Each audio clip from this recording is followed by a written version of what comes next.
Are you a leader or a follower? We think about that. I think most of us probably at least like to think of ourselves as leaders. But the kind of the flip side of that is really we probably are all leaders in some areas, in some respects, and followers in some areas. And actually, probably there are a lot of times where we're both. There are people behind you that are following you, but there are also people ahead of you that you are following. What I have this morning for us is some lessons on fellowship, which I think is really kind of an understudied, underpublished topic.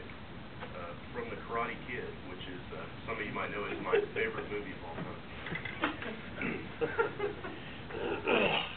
The first lesson on fellowship is humility. And there are two ways that you can be humble. You can humble yourself, or someone else can do it for you. These are the options. And you can humble yourself. One of the ways that I try to do that a lot of times in understanding things, or sometimes when I'm not sure or really not sure I'm going to follow, is I start off with the phrase, help me understand.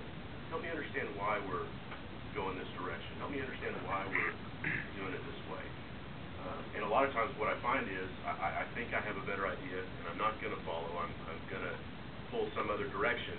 Oh, but really there's something I didn't understand or something I didn't consider. And by starting off with help me understand rather than I have a better idea, gets me to humble myself rather than the leader having to humble me, which is not fun for them and not fun for me either. In The Karate Kid, you see this with Daniel. You know, Daniel gets humbled when he gets beaten up first by one guy on the beach in front of this girl he's trying to impress, then by 5 guys in kind of the middle of a field after he's fallen off his bike, and he gets pummeled. And even as he kind of regains consciousness, he's there in Mr. Miyagi's apartment, right? And he's got this tea that he's drinking that smells terrible, and he's kind of coming to. He's still a little bit arrogant, right? He's like, who helped me? Who saved me back there? And Miyagi doesn't say anything. He just kind of sits there. And Daniel goes, "It was you?" No, it wasn't. No way. He's still just a little bit arrogant, right? Still a little ways still to come down. But that humility is really a key in following, being a good follower. The second real key in being a good follower is teachability. You need to be willing to accept someone else's ideas, especially the ideas of your leader, right? Because that's the goal. And not just accept them in that, oh yeah, that makes sense in a kind of an academic sense, but in a, oh yeah, that makes sense, and I'll do something with it. We have this saying around in our men's fellowship at church that says, if you have not changed, you have not learned. To have it in your head, I tell my son this all the time. Sometimes it's related to a math test, right, which really makes sense. Sometimes it's related to how you treat your friends. Yeah, it's in your head. That makes sense. Yeah, I should be kind to my friends. I should treat them respectfully. But to actually do it is really the goal, right? So you can think about it for a while, but actually to do is what makes the difference. And the other thing is practice. Actually, in my notes here it says practice, practice, practice. I used to have when I was a youngster, about in 3rd grade, 4th grade. I took karate lessons over in Arlington from a guy, and he would tell us all the time, practice does not make perfect.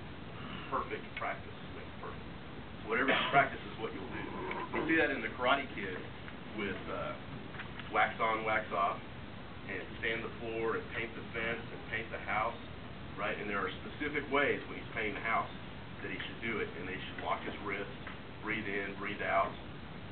These are very specific instructions, very specific motions, and Daniel follows, even though he's not really sure what he's doing.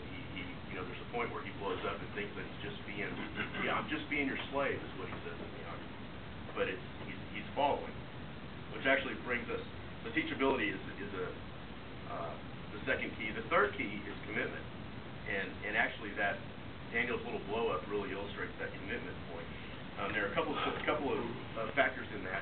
One is choose well who you follow, because whoever you're following is who you'll be like. That's who you're going to pattern, whether it's at work, at church, in ministry, in school. The people you're following are the people that you're going to emulate and you're going to be like. And so you want to choose well. And then once you've chosen, you want to make a commitment. And that's where that illustration with Daniel was. He's doing all this stuff. He's waxing the floor. It gets to a point where his shoulder he can't even move his arm anymore because his shoulder is so sore from doing these repetitive exercises. But he's still following, and he still doesn't think he's learning karate.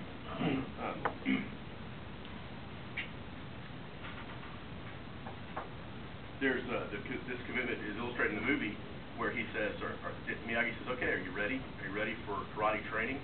And Daniel says, yeah, I guess so. And he pulls him in close, and he's like, no, we don't guess so.